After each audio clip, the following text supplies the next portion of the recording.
ॐ पूर्णमदः पूर्णमिदं पूर्णतः पूर्णमुदच्यते पूर्णस्य पूर्णमादाय पूर्णमेवावशिष्यते। ॐ शान्ति शान्ति शांति। शारीरिक उपनिषद। आज हम शारीरिक उपनिषद का स्वाध्याय करेंगे, उसका अध्ययन करेंगे और जानेंगे इस रहस्य विद्या को। तो ज़्यादा समय बर्बाद ना करते हुए हम उपनिषद की ओर चलते हैं। शारीरिक उपनिषद। पृथ्वी आदि पंच महाभूतों का समुच्चय ही यह शरीर है। इस शरीर में जो ठोस पदार्थ है वह पृथ्वी तत्व है, जो द्रव्य पदार्थ है वह जल तत्व है, और जो ऊष्मा है, गर्मी है, वह अग्नि तत्व है, और जो सतत गतिशील है वह वायु तत्व है, और जो पोला छिद्र युक्त है वही आकाश तत्व है। ये जो मानव का शरीर है, इसके अंदर जो भी कुछ ठोस है जैसे कि हड्डियाँ, यह भी पृथ्वी तत्व है, और जो भी कुछ तरल है जैसे कि खून, पसीना, मूत्र, यह सब जल तत्व हैं। और शरीर के अंदर जो भी गर्मी है वह सब अग्नि तत्व है। और शरीर के अंदर जो हमेशा गतिशील रहती है जैसे कि वायु, शरीर के अंदर जो वायु है, जिस वायु के जरिए शरीर में खून दौड़ता है और भी अनेकों काम करती है वायु शरीर के अंदर, वही वायु तत्व है। और इस शरीर के अंदर जो खाली स्थान है जैसे कि पेट के इधर उधर, जैसे कि आपकी अंदर की जितने भी शरीर के अंग हैं, तो उन दो अंगों के बीच का जो स्थान होता है खाली, जैसे फेफड़ा अलग हो जाता है, आमाशय अलग हो जाता है, लेकिन शरीर के अंदर ऊपर से चमड़ी से ढका हुआ है और उसके अंदर भी खाली स्थान तो रह ही जाता है, तो वही आकाश तत्व है। इस शरीर की 5 ज्ञानेंद्रियाँ हैं और आकाश तत्व में कान आते हैं, और वायु तत्व में त्वचा, और अग्नि तत्व का तेज जो है वह नेत्रों में है, और जल तत्व का स्थान जो है वह जीभ के अंदर है, जिह्वा के अंदर, और पृथ्वी तत्व का स्थान जो है वह नाक के अंदर है। और इन सभी इंद्रियों के जो विषय हैं वह हैं शब्द, स्पर्श, रूप, रस और गंध, और ये सभी पृथ्वी आदि महाभूतों से ही उत्पन्न हुए हैं। हाथ, पैर, मुंह, गुदा और लिंग, इनको जननेंद्रियां, कामेंद्रियां कहा गया है। और इन सभी इंद्रियों के जो विषय हैं वह हैं आदान प्रदान, गमन, विसर्जन और आनंद, जो यह भी पृथ्वी आदि महाभूतों से ही प्रकट हुए हैं। मन, बुद्धि, चित्त और अहंकार, इन चारों का जो अंतःकरण है उसको चतुष्टय कहा गया है। इनके विषय इस प्रकार हैं: संकल्प, विकल्प, निश्चय, अवधारणा और अभिमान। मन का जो क्षेत्र है वह गले का अंतिम भाग है, और बुद्धि का स्थान जो है वह मुख के अंदर है, और चित्त का क्षेत्र जो है वह नाभि के अंदर है, और अहंकार जो है वह हृदय के अंदर विराजमान है। हड्डियाँ, खाल, नाड़ी, बाल और मांस और नखून, ये सभी पृथ्वी तत्व के अंश हैं।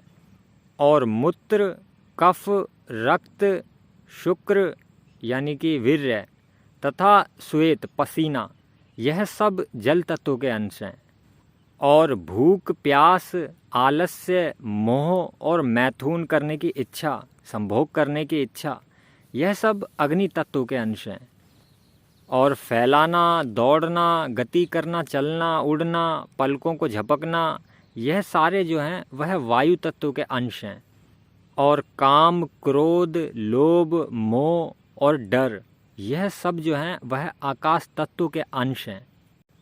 पृथ्वी तत्व के अंदर 5 गुण होते हैं, और वह 5 गुण इस प्रकार हैं कि पृथ्वी तत्व की अपनी वाणी होती है। पृथ्वी तत्व को आप स्पर्श करके देख सकते हो, आप पृथ्वी तत्व को उठा के देख सकते हो, छू सकते हो उसको। और पृथ्वी तत्व का एक रूप होता है, यानी कि पृथ्वी तत्व का पदार्थ का एक रूप होता है।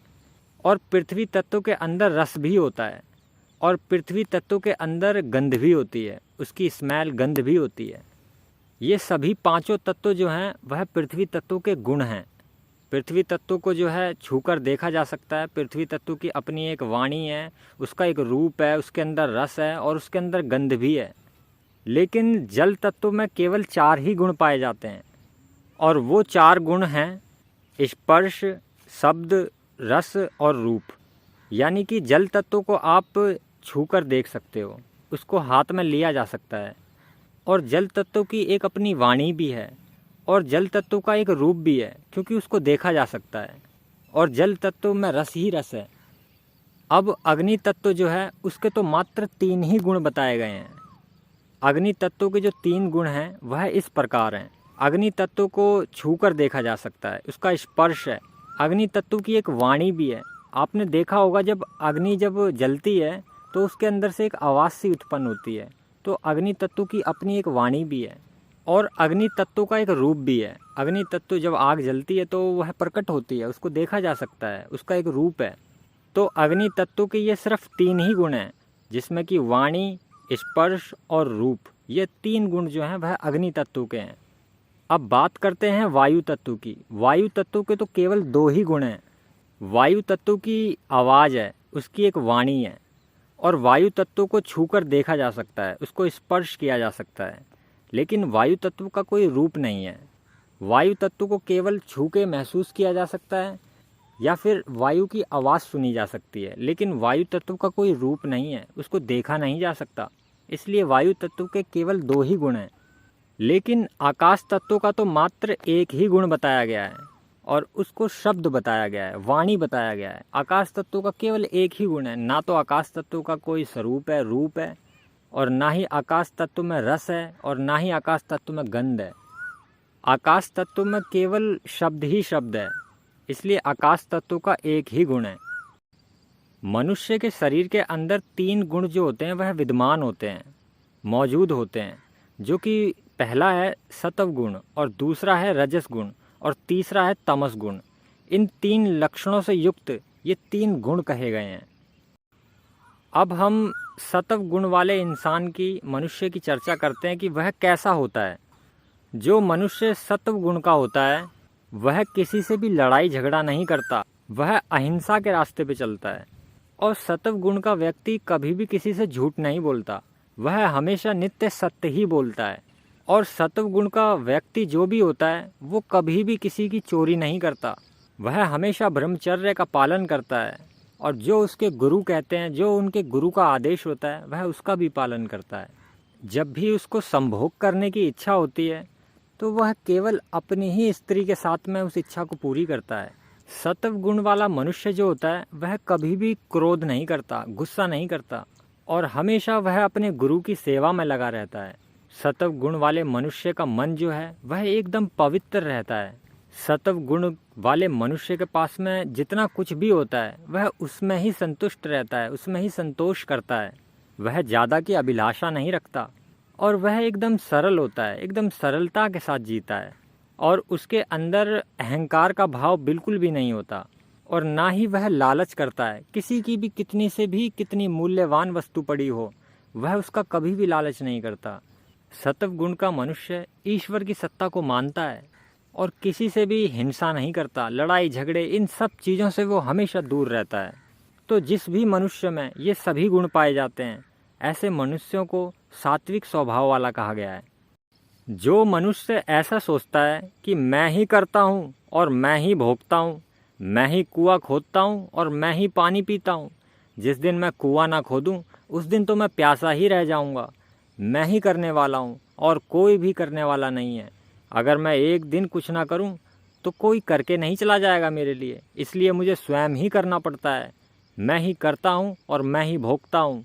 जो हर बात में मैं मेरी मैं ऐसे करता हो, जो हर चीज़ में मैं मेरी मेरी तेरी तेरी करता हो, और इसी तरीके के अभिमान में हमेशा लिप्त रहता हो, ऐसे मनुष्य को राजसी स्वभाव वाला कहा गया है।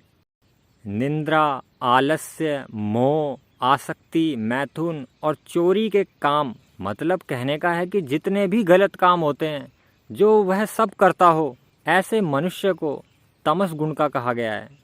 देखा जाए तो सर्वश्रेष्ठ उद्धर्व पद सात्विक गुण का कहा गया है, सबसे अच्छा सत्व गुण होता है। और रजस गुण को जो है वह मध्यम कहा गया है, बीच का गुण कहा गया है। लेकिन तमस गुण को तो अधम बताया गया है। पूर्ण सत्य ज्ञान जो है वह सात्विक है, और धर्म का ज्ञान जो है वह राजसी है। और अंधकार में जो पड़े हैं, अंधकार से युक्त हैं, उन्हीं को तमस गुण कहा गया है। जो मूढ़ता में जीते हैं, ऐसे व्यक्ति को ही तमस गुण वाला कहा गया है। यहाँ 4 अवस्थाओं का जिक्र किया जा रहा है। जो 4 अवस्थाएं हैं वह है जागृत अवस्था, स्वप्न अवस्था, सुषुप्ति अवस्था और तुरीय अवस्था। जब मनुष्य जागृत अवस्था में होता है तो उस वक़्त मनुष्य की 5 ज्ञानेंद्रियाँ, 5 कामेंद्रियाँ तथा 4 अंतःकरण मिलकर यह 14 करण सक्रिय रहते हैं। और जब मनुष्य स्वप्न की अवस्था में होता है तब केवल उसके 4 अंतःकरण ही सक्रिय रहते हैं। और जब मनुष्य सुषुप्ति अवस्था में होता है तो केवल चित्त ही सक्रिय रहता है।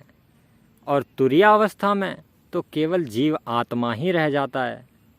यह जो आँखों के बीच का स्थान है, जिसे भुक्टी भी कहा जाता है, जहाँ तीसरे नेत्र का स्थान है, यानी कि आज्ञा चक्र, वही स्थान जो है जीव और परमात्मा के मिलन का क्षेत्र होता है। वही जीवात्मा का क्षेत्रज्ञ होता है, यानी कि मिलन होता है। 5 ज्ञानेंद्रियाँ, 5 कामेंद्रियाँ, 5 प्राण, 1 मन और बुद्धि, इन 17 को ही स्थूल शरीर यानी कि लिंग शरीर कहा गया है। ऐसा ही जानना चाहिए। मन, बुद्धि, अहंकार, आकाश, वायु, अग्नि तथा जल, पृथ्वी के ये 8 प्रकृति के विकार कहे गए हैं। इनके अतिरिक्त 16 विकार और बतलाए गए हैं। कान, त्वचा, नेत्र, जीभ तथा घ्राणेंद्रियाँ, ये 5 विकार तथा गुदा और लिंग, हाथ, पैर तथा वाणी, ये 5 और विकार, शब्द, स्पर्श, रूप, रस और गंध, ये 5 विकार, ये सभी तथा उपयुक्त मन आदि 8 विकार मिलकर प्रकृति के 23 तत्व हो गए। और 24वां जो तत्व है वह अव्यक्त प्रधान प्रकृति है। और कहा जाता है कि पुरुष जो है वह उससे भी परे है। इस प्रकार कुल 25 तत्वों के समुच्चय वाला यह विश्व ब्रह्मांड है। मनुष्य का जो यह शरीर है, इसके अंदर पूरा ब्रह्मांड है। यही यह शारीरिक उपनिषद की शिक्षा है। शारीरिक उपनिषद समाप्त हुआ। ओम नमः शिवाय।